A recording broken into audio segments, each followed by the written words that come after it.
Bismillahir Rahmanir Rahim. In the name of Allah, the Beneficent, the Most Merciful. I'd like to welcome you, dear viewers, in our series, Contemporary Issues. Assalamu alaikum wa rahmatullahi wa barakatuh. May Allah's peace and blessings be on each and every one of you.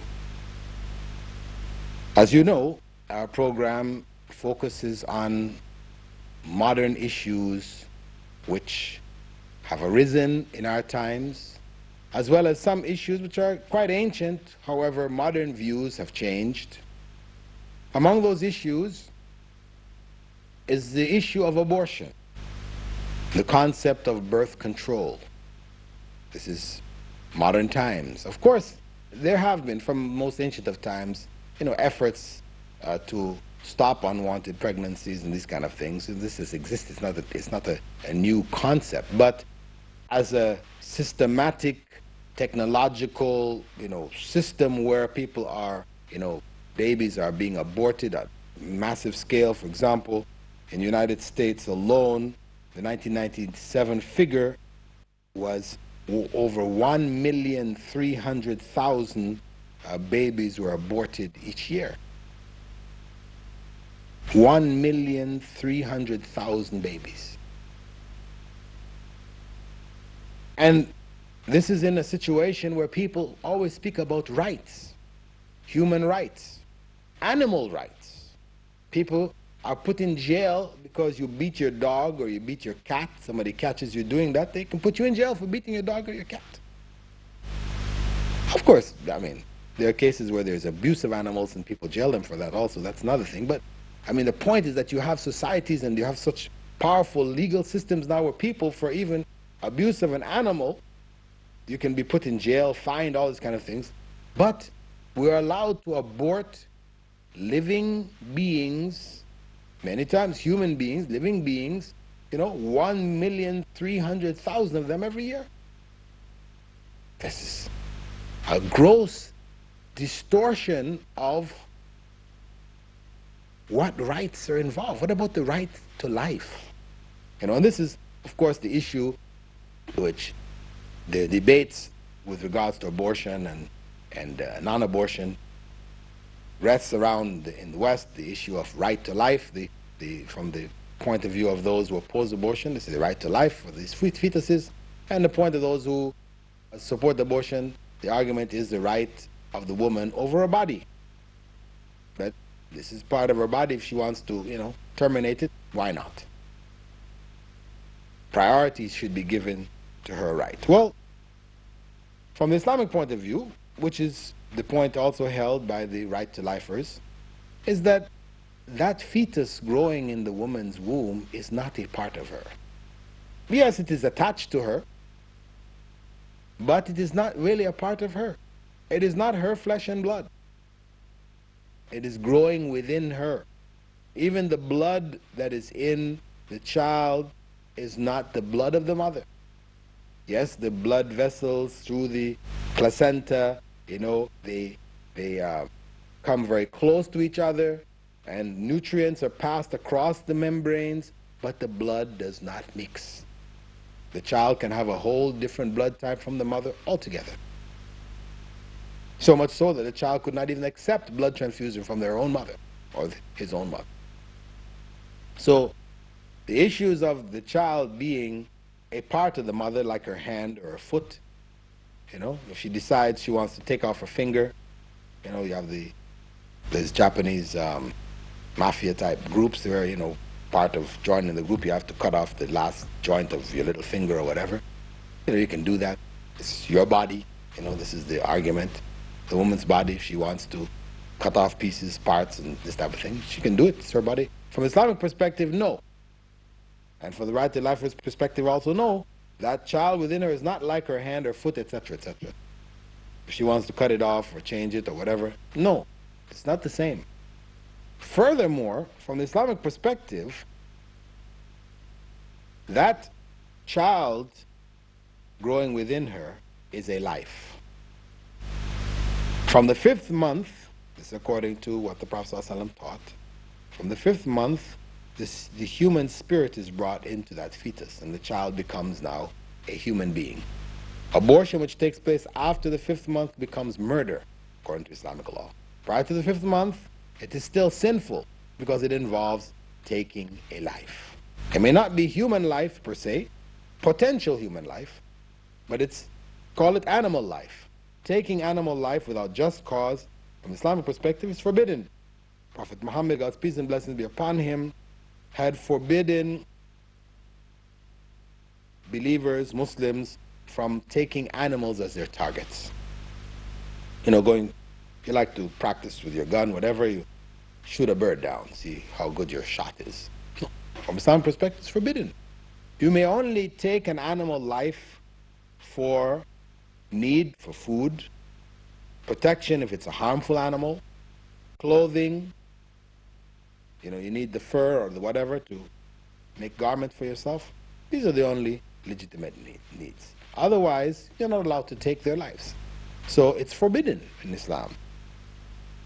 So much so, the life even of animals, because some people think that, well, Muslims, they don't care about animal rights.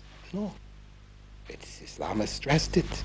Even the dog, which is sort of put aside in Islamic society, and we'll talk about issues of the dog where, later, but everybody more or less knows that Muslims they're not into dogs. They don't make dogs their pals, and you see dogs all over the houses and this type of thing. You don't find it in Muslim homes normally, except for those that have been westernized. Even in the case of a dog, the Prophet, may God's peace and blessings be upon him, had said that a woman went to paradise because of a dog. He described an incident where a woman had come to a well, and she actually, in fact, was a woman of ill repute. She's involved in some form of prostitution, etc. She had sins on her lifestyle. She came to a well, found a dog thirsty, dying of thirst. She climbed into the well, filled her shoe with water, brought it out, and fed the dog. And because of that, the compassion that she had, of course, connected also with faith, God put her in paradise. This is stressing. This is for a dog. And the Prophet ﷺ gave the example with the dog specifically because of the position of the dog in Muslim society. Similarly, he also pointed out there was another case of a woman who went to hell because of a cat. She had a cat, but she tied up. She didn't allow it to go and seek its food, eating rodents and rats, whatever, this type of thing. It's tied up there and starved to death, and she was put in hell because of it. So Islam does stress the issue of animal rights, looking after animals, taking their lives, hunting for sport, which became, a national pastime in the West, people going into Africa and Asia, just killing lions and tigers and elephants, this was a big, for the sport of it, the safari, From Islamic perspective, this is forbidden, totally. Back to the issue of the woman. So taking that life of the child is forbidden, even though it's not considered human life.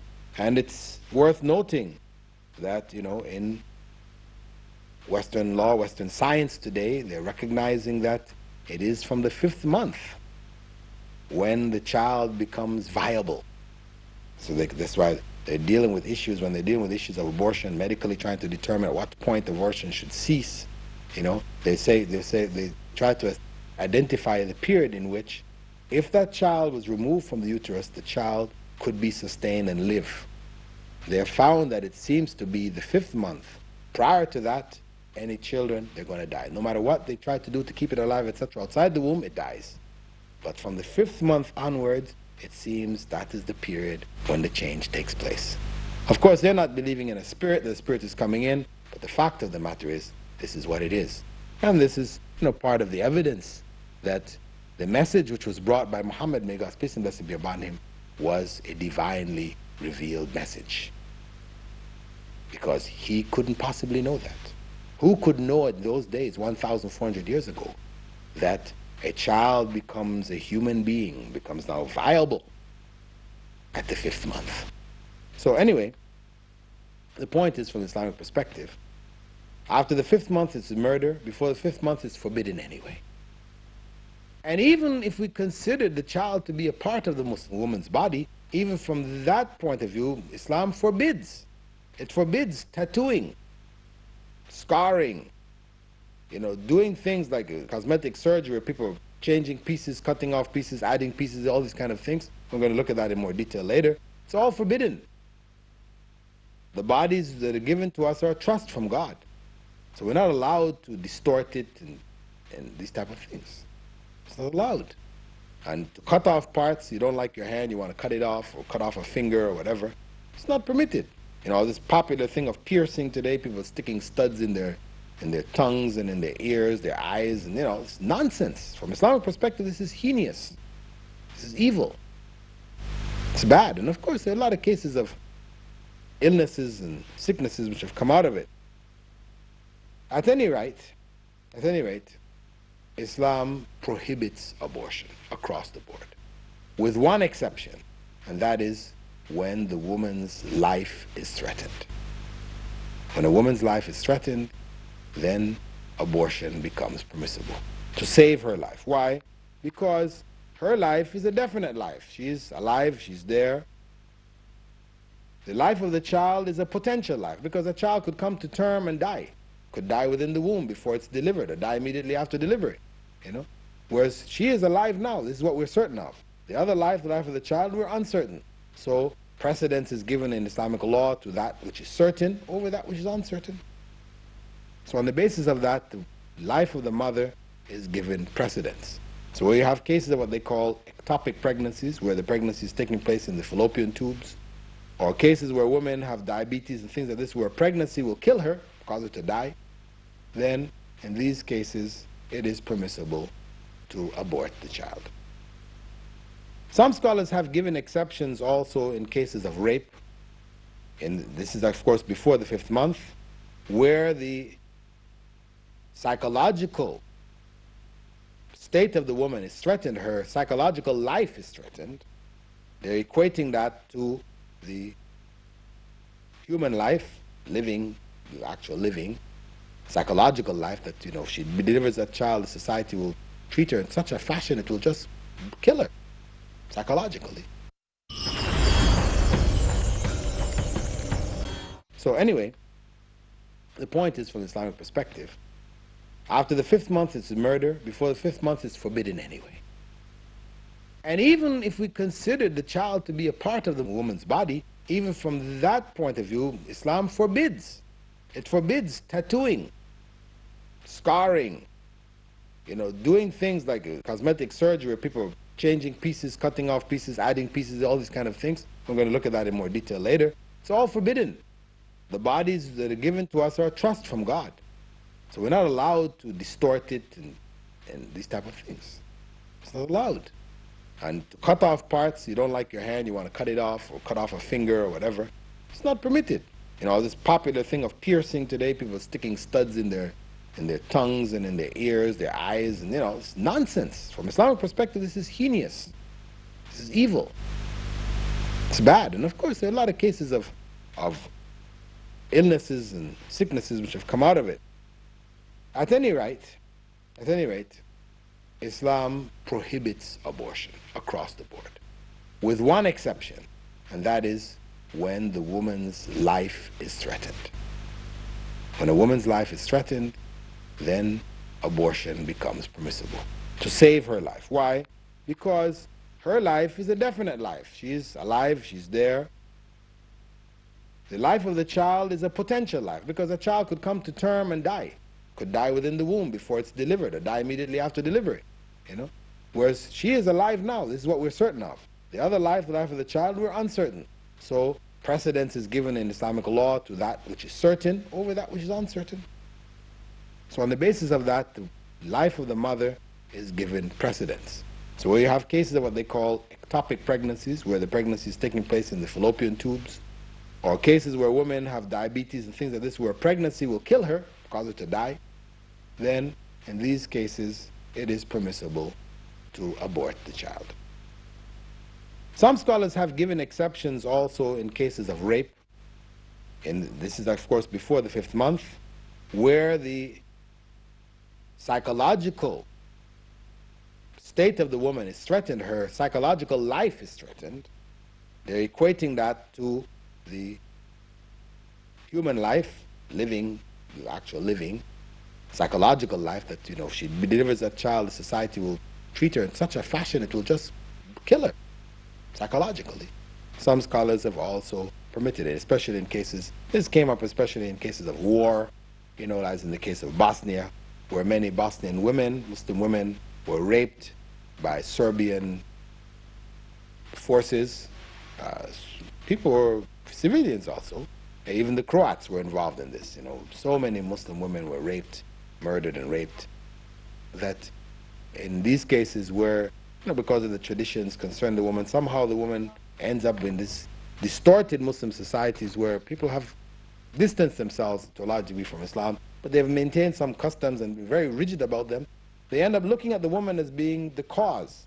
Though it was a war situation, woman has no control, she was raped, the society looks at her as being the cause. She's at fault somehow. And to bring that child to term would create massive psychological devastation for her. In such cases, some Muslim scholars have also permitted abortion in such cases. Although the general position held by Muslim scholarship is that even in such cases it's not permitted.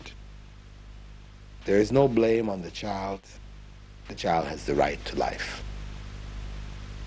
So, in the issue of the abortion, Islam is very clear. Abortion is not permitted. The right to life, the child to life, is given precedence over any discomfiture that the mother may feel. Even in the case where a woman, and we'll discuss this in more detail later, according to Islamic law, a woman commits adultery or fornication, where she may be lashed or she may be, executed in the case of adultery. She will bring that child to term first and wean the child, suckle the child and wean the child before any law is going to be applied to her. The right of that child to life, to come into this world, is guaranteed by Islamic law. Now, the other concept connected to this is the concept of contraception. Now, in the West, of course, Catholics, they forbid it. Because contraception means, in the end, from their perspective, that the sexual act now becomes merely for pleasure. And from ancient Christian tradition, this act was looked at as something evil and sinful, really. Only absolute necessity to bring about children. Now, to do that act without children being understood, that you should just continue, they would have relations which are just for pleasure, this is something abhorrent. And in fact, the ideal state was to not be married. So thus we have the priests and the nuns who don't marry. So they have taken a very strong position against contraception. Of course, the Western world, secular as it is, has said contraception is okay. Anyhow, abortion becomes a mode of contraception, stopping the delivery of the baby in the end. The idea you're stopping pregnancy. Contraception from the Islamic perspective is permitted where it is conception control, where you're stopping the process of conception, not abortion. Abortion is not included in this. And it is only with legitimate means. Means which, one, are not proven to be scientifically proven to be harmful to women. If there are some systems, whether it's the loop or the coil or the whatever, scientists say, hey, this will cause cancer of the cervix or whatever. Once this has been established, not theories and thoughts, but once it's established, then it is forbidden mode. It's a forbidden mode. The other thing is that if these things are irreversible, because amongst the means of contraception, from the Western point of view, you have vasectomies, where the man cuts tubes so he cannot pass on sperm, semen, or the woman has hysterectomies, removing the womb, tying the tubes, this Uber litigation where they tie up tubes of the fallopian tube so the egg cannot reach the womb. These kind of operations, which in general are irreversible, This, from the Islamic perspective, is forbidden. And many people in the West who have gone through these procedures have regretted it later. A man says, okay, I have enough kids, I don't need any more kids. And his wife dies. Maybe his wife and children die in an accident. He wants to remarry, he wants to have kids, but he's done a vasectomy, it doesn't work. Now, some may argue, well, vasectomy, sometimes they come back together. They've cut tubes and these tubes relink again. Or in minority of cases, when you do, undo tied tubes for women, this can, reverse the process. But this is not the norm. The norm is that once we do vasectomy or we do, tubal litigation, etc., these things are irreversible. That's the norm. Therefore, they are forbidden methods from the Islamic perspective. Contraception in general, you could say, Islam doesn't really favor it, doesn't really encourage it, because the Prophet ﷺ had said, marry and be plentiful, for I'll be proud of your numbers among the various nations on the day of judgment. The Prophet ﷺ encouraged having large families, etc., etc. So this is sort of against the principle.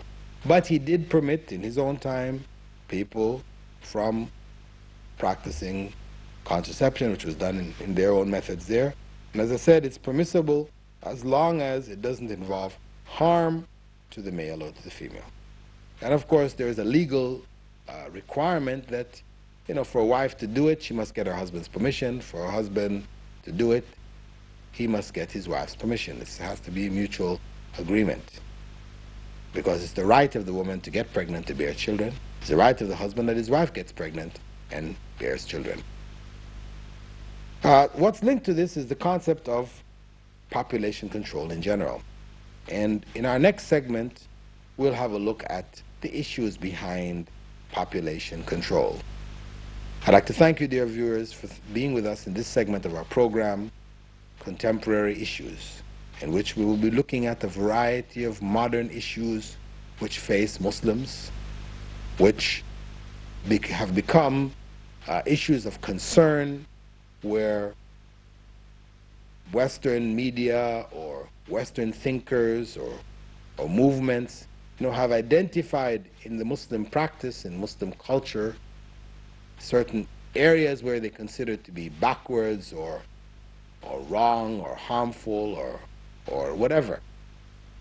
We'll be touching on these issues to get clarity, to understand what is the Muslim point of view, and for Muslims to realize and to understand that what God has ordained takes into account human society until the last day.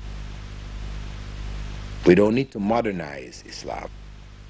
We modernize the world around us, technologically, etc., but Islam is forever modern.